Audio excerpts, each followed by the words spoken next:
3 days before the presidential election, Jared Kushner and Ivanka Trump visited the Queen's gravesite of Rabbi Menachem Mendel Schneerson and, according to the Times of Israel, they prayed for Donald Trump's victory.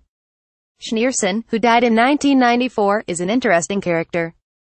Although he never claimed it himself, some of his followers consider him the Messiah, and others believe he is still alive. Menachem Mendel Schneerson, known to many as the Rebbe, was a Russian Empireborn American Orthodox Jewish rabbi, and the last Lubavitcher Rebbe. He is considered one of the most influential Jewish leaders of the 20th century. As leader of the Chabad Lubavitch movement, he took an insular Hasidic group that almost came to an end with the Holocaust and transformed it into one of the most influential movements in world Jewry, with an international network of over 3,000 educational and social centers. The institutions he established include kindergartens, schools, drug rehabilitation centers, care homes for the disabled and synagogues. The Kushner family is modern Orthodox, and of course Ivanka converted to Judaism prior to her marriage to Jared. Still, according to Ben Schreckinger of Politico magazine, Kushner was affiliated with the Chabad house at Harvard when he was a student there. Since settling in D.C., the couple has reportedly been attending services at a Chabad synagogue. What Jared and Ivanka want to do in their spiritual lives is their business, and I have no intention of casting any aspersions on the Chabad Lubavitch movement or Rabbi Schneerson. I do, however, want to explore some things that may circle back to this pre-election pilgrimage to Schneerson's grave. Let's begin here. Starting in 1999, Vladimir Putin enlisted two of his closest confidants, the oligarchs Lev Leviev and Roman Abramovich, who would go on to become Chabad's biggest patrons worldwide, to create the Federation of Jewish Communities of Russia under the leadership of Chabad Rabbi Beryl Lazar, who would come to be known as Putin's rabbi. There's a good chance that if you know of Roman Abramovich, you know him as the owner of the Chelsea Football Club of the English Premier League.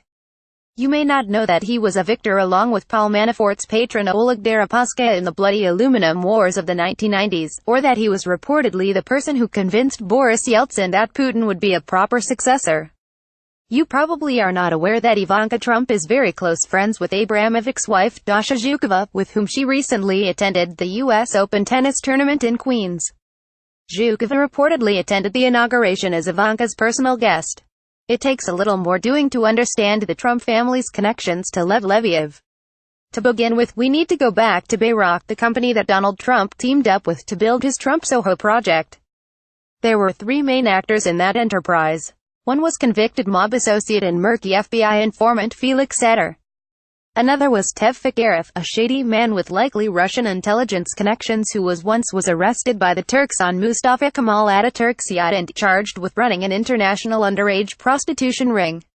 The third was the late Tamir Sapir, another man with ties to Russian intelligence. If you're interested in this aspect of the story, I refer you to my Trump Soho Project, The Mob, and Russian Intelligence article, and also Mike Lofgren's piece Mobbed Up, both written in late February. Interestingly, all these men have connections to the Chabad movement. Felix Sater was honored as Man of the Year in 2014 by the Port Washington Chabad House. The same Chabad House's website lists Tev Fikirov, who is not Jewish, among its top 13 benefactors.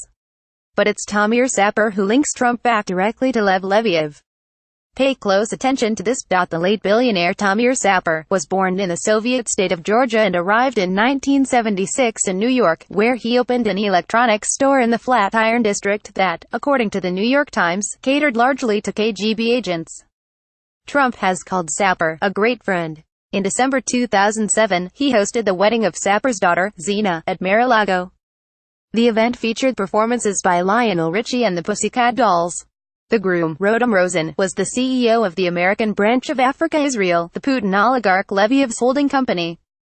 5 months later, in early June 2008, Zina, Sapir and Rosen held a bris for their newborn son. Invitations to the bris described Rosen as Leviev's right-hand man.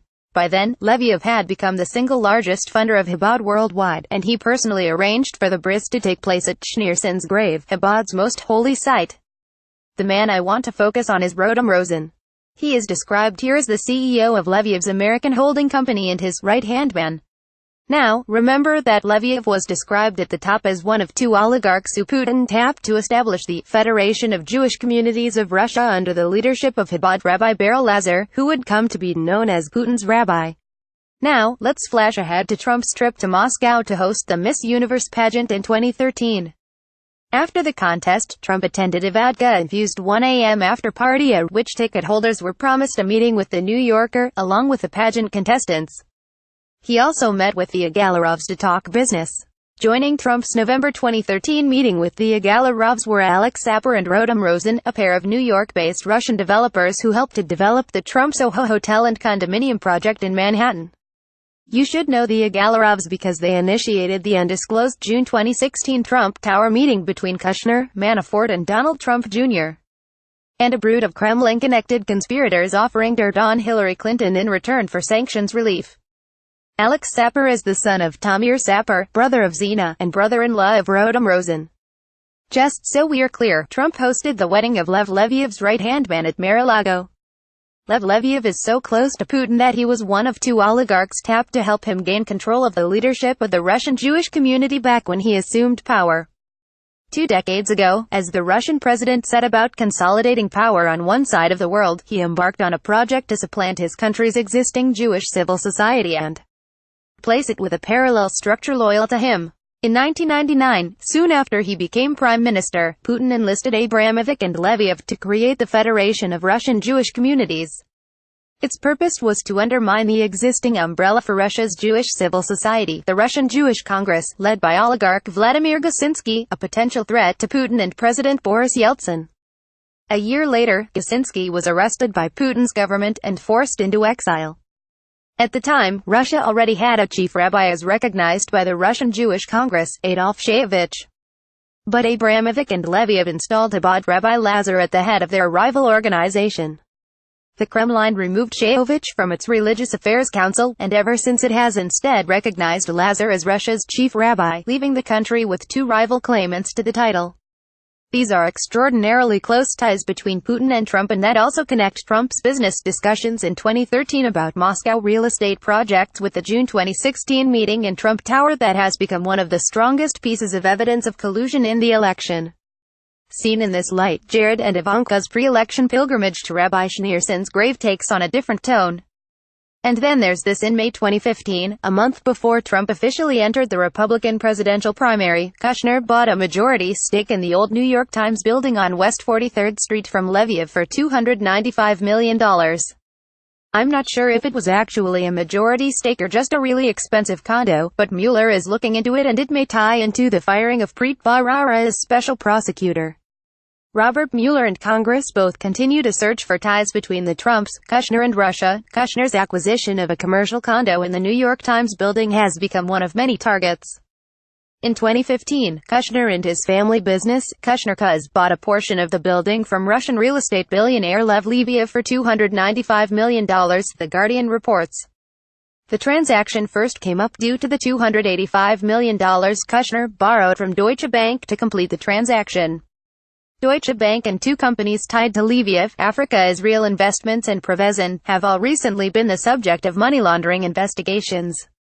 A laundering case against Prevezin led by Thenu's attorney Preet Bharara abruptly ended in May, 2 months after Trump fired Bharara, with a $6 million settlement that raised eyebrows. But, remember, Trump told us he has absolutely nothing to do with Russia and no business interests there.